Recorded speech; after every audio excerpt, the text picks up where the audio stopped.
sliding scales. Because Henry was at the works, the other engines had to help with the flying kipper too. This is a special train of vans filled with boxes of fish which goes to markets in London and other places on the mainland. James did not like the flying kipper. "All those smelly vans," he complained one morning. "You can't get the smell off your tender for weeks." "I'm very fond of a good kipper," remarked his driver. "You're welcome to it," retorted James. "A right old misery today, aren't you?" said his fireman. "You got out of the shed by the wrong door this morning, and no mistake. Now get a move on, or the fat controller will give you something to moan about." Groaning horribly on the curves, James went slowly down to the harbour. The vans for the train were already in the shed, while men in aprons worked busily, loading them with boxes of fish. "Pooh!" said James, wrinkling his nose. James was coupled to the vans. He had not been waiting long when a forklift truck laden with fish boxes rounded the corner and came towards him. Another, hurrying away for a new load, came too fast in the opposite direction. The loaded one swerved to avoid the other one, and its heavy load shifted.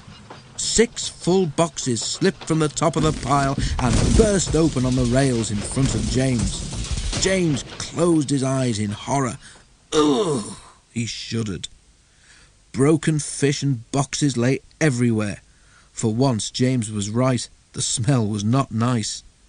Luckily, there was plenty of time for the men to clear up the mess before James had to leave. "A good job the boxes didn't fall on you, James," said his driver, winking at the fireman. James shuddered again. The idea was too awful to think about. At last all was ready, and the guard showed his green lamp. "Thank goodness," said James to himself. There was a speed limit in the harbour area, so James could not start quickly. The train seemed heavier than usual tonight too, so that when he reached the spot where the fish boxes had burst, he was moving at no more than walking pace. The rails seemed clean, but oil and scales from the spilt fish were still there, coating them with a slippery film.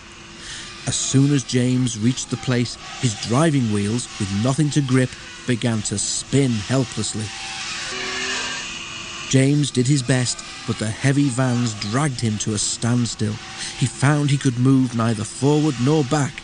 "Fish!" exclaimed James in disgust.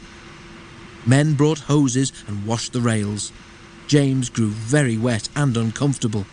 Then they put sand on the rails in front of each driving wheel, and James was at last able to move his train. He was very late, but at least he was off the fish quay. To say he was glad would be putting it mildly.